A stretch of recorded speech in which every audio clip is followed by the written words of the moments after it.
Good morning વિદ્યાર્થી મિત્રો. Chapter number 2 સંચાલનના સિદ્ધાંતો, તેમાં આપણે સેક્શન ડી જોઈ રહ્યા છે. સેક્શન ડીમાં આપણે પાર્ટ 1 જોઈ ગયા, આજે આપણે પાર્ટ 2 જોઈશું. તેમાં આપણે 3 સુધી ક્વેશ્ચન જોઈ ગયા. આજે આપણે ચોથો ક્વેશ્ચન જોઈશું, વર્તન સંબંધિત વિચારધારાઓ વિશે સમજાવો. તો કે કુંતજ અને ઓડનલના મતે સંચાલન એ અન્ય વ્યક્તિઓ પાસેથી કામ લેવાની કળા છે. બરાબર, આ આપણે ચેપ્ટર નંબર 1 થી શીખતા આવી રહ્યા છે કે સંચાલન એટલે અન્ય વ્યક્તિઓ પાસેથી કામ લેવાની કળા.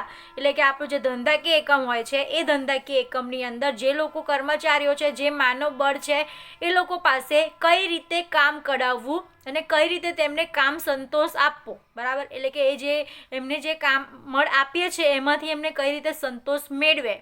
બરાબર, એ સંચાલન છે. બરાબર, તો સંચાલનનું કાર્ય વ્યક્તિ દ્વારા થતું હોવાથી સંચાલનનો અભ્યાસ આંતરવ્યક્તિ સંબંધોનો અભ્યાસ બની રહે છે. સંચાલનનું કાર્ય કોણ કરે છે? વ્યક્તિ જ કરે છે. કોણ કરે છે? વ્યક્તિ. સંચાલક એ કોણ છે? વ્યક્તિ જ છે. બરાબર, થતું હોવાથી સંચાલનનો અભ્યાસ આંતરવ્યક્તિ સંબંધોનો અભ્યાસ બની રહે છે. ધંધાકીય એકમમાં જે અંદર જે વ્યક્તિઓ છે, એટલે કે જે કર્મચારીઓ છે, તેના સંબંધોનો અભ્યાસ બની રહે છે કે ભાઈ કર્મચારીઓનો સંબંધ કેવા હશે તો તે ધંધાકીય એકમ માટે સારા સાબિત થશે, કઈ રીતે હેતુઓ સિદ્ધ થઈ શકશે, સ્પષ્ટ થઈ શકશે. બરાબર, સંચાલકીય કાર્યનું મહત્વનું કેન્દ્રબિંદુ માનવ વર્તન અને માનવ સંબંધો છે. સંચાલકીય કાર્યનું મહત્વનું કેન્દ્રબિંદુ ધંધાકીય એકમમાં જો કોઈનું મહત્વ બિંદુ હોય તો માનવ વર્તન અને માનવ સંબંધો છે. ધંધાકીય એકમમાં જો કર્મચારીઓ સાથે સંચાલકોના સારા સંબંધ હશે, સંચાલકોનું જો કર્મચારીઓ પ્રત્યે સારું વર્તન હશે, તો ઓટોમેટિક એ ધંધાકીય એકમ ખૂબ સારું અને સારી પ્રગતિ કરી રહ્યું હશે. કેમ? કેમ કે ત્યાં કામ કરતા કર્મચારીઓ ખુશ છે, કામથી સંતોષ મેળવે છે, એ લોકોને જુસ્સો મળે છે, એમને વેતન ઉત્તેજન મળે છે. બરાબર, એના કારણે તે લોકો ખૂબ સારી રીતે કામ કરતા થશે. તો સંચાલનના કાર્યમાં માનવ વર્તન અને માનવ સંબંધોને ધ્યાનમાં રાખવામાં આવે છે. ધંધાકીય એકમમાં જે કર્મચારીઓ હોય છે એ લોકોની અંદર સારા સંબંધ બનાવી રાખવાનો પ્રયાસ સંચાલક મંડળ કરતું હોય છે. આથી વર્તન સંબંધિત વિચારધારામાં મનોવૈજ્ઞાનિક તારણો ઉપયોગ કરી કર્મચારીનો કાર્યક્ષમતા વધારવા માટે ભાર મૂકવામાં આવ્યો છે.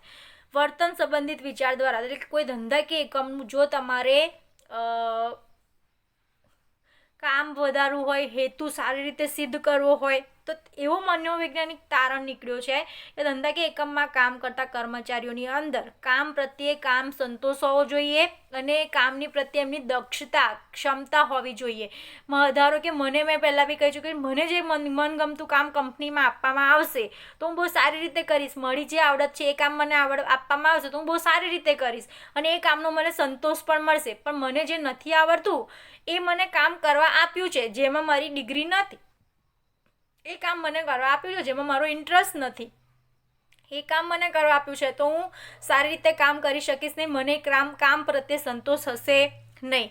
તો અહીંયા એવું કીધું છે કે એક મનોવૈજ્ઞાનિક તારણ મુજબ વર્તન સંબંધિત વિચારધારામાં કાર્ય સંતોષને કાર્યક્ષમતા વધારવા પર ભાર મૂક્યો છે.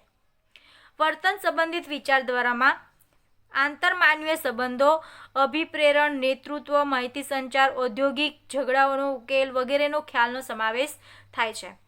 વર્તન સંબંધિત વિચારધારામાં ધંધાકીય એકમમાં આંતરમાનવીય સંબંધો એટલે કે અંદરના સંબંધો, અભિપ્રેરણ જે કર્મચારીઓ છે તે રીતેને કઈ રીતે પ્રોત્સાહિત કરવામાં આવે છે, કઈ રીતે એમને ઉત્સાહિત કરવામાં આવે છે, એ લોકોને નાણાકીય પ્રોત્સાહન, બિન નાણાકીય પ્રોત્સાહન કેવી રીતે આપવામાં આવે છે. બરાબર, એ વર્તન સંબંધિત વિચારધારામાં આવે છે. નેતૃત્વ, કઈ રીતે ધંધાકીય એકમના કર્મચારીઓનું નેતૃત્વ કરવામાં આવે છે. માહિતી સંચાર, યોગ્ય રીતે એમની પાસે માહિતી પહોંચી શકે છે અને એમને જે પણ ઝઘડા હોય છે તેનો ઉકેલ જો સરળ રીતે થઈ શકતો હોય તો એ બધી ખ્યાલોનો સમાવેશ વર્તન સંબંધિત વિચારધારામાં કરવામાં આવ્યો છે. કેટલાક લેખકોના મતે આ વિચારધારા મુખ્ય મર્યાદા એ છે કે આ અભિગમ વધુ પડતો મનોવૈજ્ઞાનિક હોવાથી તેમાં આર્થિક પરિબળ ક્યાંક અવગણના થઈ હોય તેમ જણાય છે. વર્તન સંબંધિત વિચારધારામાં એવું કહેવામાં આવે છે, એની એક મર્યાદા એ છે કે કર્મચારીઓના વર્તન પર વધારે ધ્યાન આપવામાં આવે છે, આર્થિક પરિબળો પર ધ્યાન આપવામાં આવતું નથી. કેમ કે જો એક બાબત સાચી પણ છે કે જો તમે કર્મચારીઓનું મનગમતું કામ, બધા જ કર્મચારીઓ મનગમતું કામ લેશે તો બીજું કામ કોણ કરશે? બરાબર, તો એ પણ એક આર્થિક રીતે નુકસાનવાળી બાબત છે. તો એ જે છે બહુ વધુ પડતી આ જે વર્તન સંબંધિત વિચારધારા છે તે વધુ પડતી મનોવૈજ્ઞાનિક હોવાથી આર્થિક પરિબળની અવગણના થાય છે તેમ જણાય છે. ઉત્પાદકતાના ભોગે માનવ સંબંધોની જાળવણી ન થઈ શકે. હવે ધંધાકીય એકમમાં જો આપણે એવું વિચારવા જઈએ કે કર્મચારીઓને જ આપણે સુખ સુવિધા આપીએ ને એમને જ કામ સંતોષ આપીએ તો આપણી ઉત્પાદકતામાં ઘટાડો થશે, આપણી ઉત્પાદનમાં પણ ઘટાડો થશે. કોઈ વસ્તુની જો સારી બાબત હોય તો એની કોઈક એક બે ખોટી બાબત પણ હોય. ચલો અહીંયા તમને એક વસ્તુ હોઈ શકે છે કે વર્તન સંબંધિત વિચારધારાની મર્યાદાઓ જણાવો. તમને એક ક્વેશ્ચન કંઈ જ નથી આપ્યો, બરાબર. મે બી તમને એવું પૂછી લે કે વર્તન સંબંધિત વિચારધારાની મર્યાદાઓ સમજાવો તો તમારે આ 2 પોઈન્ટ લખવાના રહે. 2 માર્ક્સમાં જો પૂછાય તો લખવાના રહે પણ કે વર્તન સંબંધિત વિચારધારા એ વધુ પડતી મનોવૈજ્ઞાનિક અભિગમ હોવાના કારણે આર્થિક પરિબળોની ક્યાંક અવગણના થઈ હોય તેમ જણાય છે અને ઉત્પાદકતાના ભોગે માનવ સંબંધ ન જળવાઈ શકે. આપણે ધંધાકીય એકમ સ્થાપીએ છીએ શું કરવા? નફો કમાવા માટે. જો આપણને નફો જ ન મળતો હોય તો આપણે આ કર્મચારીઓને ગમે તેટલો કામ સંતોષ આપીશું કોઈ મતલબનો છે નહીં. એ એની મર્યાદામાં કીધું છે, બરાબર. આગળનો ક્વેશ્ચન જોઈએ હવે. પીટર એફ ડકરનું સંચાલન ક્ષેત્રે પ્રદાન જણાવો. પીટર એફ ડકર 1909 અને 1905 સુધી ખૂબ જ પ્રખ્યાત સંચાલનશાસ્ત્રી, લેખક, ચિંતક અને કેળવણીકાર હતા. વૈશ્વિકીકરણના કારણે સમગ્ર વિશ્વમાં ધંધાકીય વ્યવસ્થામાં પરિવર્તન આવવાના કારણે સંચાલિત નવી પદ્ધતિ વિકસાવવાની જરૂર ઊભી થઈ. જે વૈશ્વિકીકરણ થયું એના કારણે જે ધંધાકીય વ્યવસ્થામાં પરિવર્તન આવ્યું તેના કારણે નવા સંચાલનની પદ્ધતિ વિકસાવવાની જરૂર ઊભી થઈ. પીટર એફ ડકર એકમમાં માનવ સંપત્તિને વિશેષ મહત્વ આપવાની હિમાયત કરે છે. પીટર એફ ડકર એકમમાં એટલે કે ધંધાકીય એકમમાં જે કર્મચારીઓ છે એને એક જાતની સંપત્તિ જ કહેવામાં આવે છે, બરાબર. જે કર્મચારીઓને એ ધંધાકીય એકમની સંપત્તિ જ કહેવામાં આવે છે એમને વિશેષ મહત્વ આપવાની હિમાયત પીટર એફ ડકરે કરી છે. પીટર એફ ડકરના મુખ્ય પ્રદાન તરીકે ધ્યેયલક્ષી સંચાલન અને સ્વનિયમનનો સિદ્ધાંત દર્શાવી શકાય છે. ધ્યેયલક્ષી સંચાલન અને સ્વનિયમન સંચાલન. ધ્યેયલક્ષી સંચાલન અંગે તેઓ જણાવે છે કે હેતુની સિદ્ધિ માટે કર્મચારીઓ અને સંચાલકોની ધ્યેયમાં એક સૂત્રતાની આવશ્યકતા છે. ધંધાકીય એકમમાં જે સંચાલકો હોય છે એમનો ધ્યેય કંપની માટે અને કર્મચારીઓનો ધ્યેય એમાં એક સૂત્રતા હોવી જરૂરી છે, બરાબર. ધંધાકીય એકમનો જે ધ્યેય છે એ જ કર્મચારીઓનો ધ્યેય હોવું જરૂરી છે. વિવિધ સ્વરૂપના ધંધાકીય એકમમાં ધ્યેયલક્ષી સંચાલન ખૂબ જ અસરકારક છે. પીટર ડકરનું માનવ સંસાધન સંચાલન, બજાર સંચાલન, તણાવ સંચાલન માટે ખૂબ જ પ્રદાન છે. તેથી તેમજ આધુનિક સંચાલનના પિતા પણ કહેવામાં આવે છે. આગળનો જોઈએ. સંચાલનના સિદ્ધાંતનો ખ્યાલ આપો. સંચાલન એ કળા અને વિજ્ઞાનનો સમન્વય છે, બરાબર. હું આ રીડ જ કરીશ ખાલી કેમ કે આ આપણે ડિટેલમાં સમજી ચૂક્યા છે. સંચાલનના સિદ્ધાંતોનો જો તમને એવું કંઈક ખ્યાલ આપો તો તમારે આ નીચે મુજબ લખવાનું રહેશે. સંચાલન વિજ્ઞાન હોવાથી તેમાં સિદ્ધાંતો હોય તે સ્વાભાવિક છે. સંચાલનના સિદ્ધાંતો શુદ્ધ વિજ્ઞાનની જેમ જળ નથી પરંતુ પરિવર્તનશીલ છે.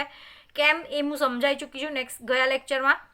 સંચાલનના સિદ્ધાંતો માનવ વર્તણૂક સાથે પ્રત્યક્ષ સંબંધ ધરાવે છે. સંચાલનના સિદ્ધાંતો તે કર્મચારીઓ એટલે કે માનવ વર્તણૂક સાથે સીધો સંબંધ ધરાવે છે. સમય અનુસાર તેમાં ફેરફાર કરવા જોઈએ, નવા સિદ્ધાંતો ઉમેરવાની શક્યતા રહે છે. સમય ટુ સમય નવા જે રીતે કર્મચારી નવા ટેકનોલોજી આવે તેમ આપણે સિદ્ધાંતોમાં પણ ફેરફાર કરવા પડે છે. માનવ વર્તણૂક અને ટેકનોલોજી પરિબળો સમય અનુસાર બદલાતા રહેતા તેને પહોંચી વળવા સંચાલનના સિદ્ધાંતોમાં ફેરફાર થતો રહે છે. સંચાલનના સિદ્ધાંતો એ નિર્ણય ઘડતર અને તેના અમલીકરણ માટે વિસ્તૃત અને ચોક્કસ માર્ગદર્શિકા છે. સંચાલનના સિદ્ધાંતો મુજબ વિવિધ પ્રોત્સાહનો દ્વારા કર્મચારીઓની કાર્યક્ષમતામાં વધારો કરી શકાય છે. આગળ જોઈએ. સંચાલનની 9 પ્રશિષ્ટ વિચારધારા વિશે સમજાવો. સંચાલનની પ્રશિષ્ટ વિચારધારામાં કેટલીક ખામીઓ હતી, બરાબર. આ જુઓ, એ યાદ રાખજો. 9 અને પ્રશિષ્ટ વિચારધારામાં કેટલીક ખામીઓ હતી જેના કારણે 9 પ્રશિષ્ટ વિચારધારા અમલમાં મૂકવામાં આવી. અને જે પ્રશિષ્ટ વિચારધારામાં જે ખામીઓ હતી તેને દૂર કરવા માટે કેટલાક સંચાલન શાસ્ત્રીઓ તેમાં સુધારા કરી નવા અભિગમો પ્રસ્થાપિત કર્યા જેને 9 પ્રશિષ્ટ વિચારધારા તરીકે ઓળખવામાં આવી, બરાબર. એટલે કે જે પ્રશિષ્ટ વિચારધારામાં જે ખામીઓ હતી તે ખામીઓને દૂર કરવા માટે સંચાલન શાસ્ત્રીઓએ જે નવા સુધારા કરીને જે નવા અભિગમ આપ્યા સંચાલનના સિદ્ધાંતોમાં તેને નવપ્રશિષ્ટ વિચારધારા કહેવામાં આવે છે. 20મી સદીના શરૂઆતમાં ઓસ્ટ્રેલિયન ઔદ્યોગિક મનોવૈજ્ઞાનિક એલ્ટન મેયોના હોથોર્ન પ્રયોગના વર્તનવાદી વિચારધારાનો જન્મ આપ્યો. એલ્ટન મેયો નવપ્રશિષ્ટ વિચારધારાના પ્રણેતા કહેવામાં આવે છે. બરાબર. આ પણ તમને 1 માર્ક્સમાં કે શોર્ટ આન્સર ક્વેશ્ચનમાં આવી શકે છે કે નવપ્રશિષ્ટ વિચારધારાના પ્રણેતા કોણ હતા? તો એલ્ટન મેયો. નવપ્રશિષ્ટ વિચારધારાના સંચાલન અંગે વર્તનલક્ષી અભિગમ અને જૂથ વર્તન પર ભાર મૂકવામાં આવે છે. વર્તનલક્ષી અભિગમ એટલે કે ધંધાકીય કામમાં કામ કરતા કર્મચારીઓને વર્તનનો લેવામાં આવે છે, અભિપ્રાય લેવામાં આવે છે અને એ લોકોને વર્તન મુજબ કાર્યની સોંપણી કરવામાં આવે છે. જૂથ વર્તન, કર્મચારીઓ જૂથમાં કઈ રીતે કામ કરે છે એ એમના વર્તનનું અભ્યાસ કરવામાં આવે છે અને જૂથ વર્તન પર ને વર્તનલક્ષી અભિગમ પર ભાર મૂકવામાં આવ્યો છે નવપ્રશિષ્ટ વિચારધારામાં. પ્રશિષ્ટ વિચારધારાઓને આધારે નવપ્રશિષ્ટ વિચારધારા અવૈધિક વ્યવસ્થાતંત્ર, માનવ વર્તન, માનવ સંબંધો અને પ્રેરણા વગેરેના તત્વો ઉમેરાયા છે. પ્રશિષ્ટ વિચારધારાના આધારે જ નવપ્રશિષ્ટ વિચારધારામાં અવૈધિક વ્યવસ્થાતંત્ર એટલે કે ધંધાકીય એકમમાં જે રીતે વૈદિક વ્યવસ્થાતંત્રની રચના થાય છે ત્યારબાદ અવૈધિક વ્યવસ્થાતંત્રની પણ રચના થતી હોય છે.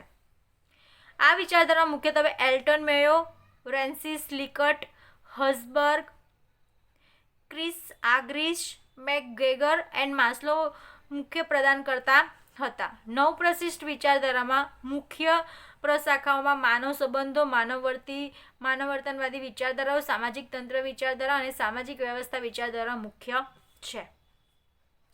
આજે આપણે એટલા સુધી રાખીશું. હવે આપણે નેક્સ્ટ લેક્ચરમાં આગળનો પ્રશ્ન જોઈશું કે હેનરી ફેલના 6 સિદ્ધાંતો જણાવો. એ તમને 4 માર્ક્સમાં પૂછી શકે છે. તમારે નવપ્રશિષ્ટ વિચાર દ્વારા, આધુનિક વિચાર દ્વારા, પીટર એફ ડકરનો સંચાલન ક્ષેત્રે પ્રદાન, આ બધા ક્વેશ્ચન છે તે રેડી કરી દેવાના કેમ કે એમાંથી કોઈ પણ તમારો ક્વેશ્ચન આવી શકે છે. હવે આપણે નેક્સ્ટ લેક્ચરમાં આગળના ક્વેશ્ચન જોઈશું.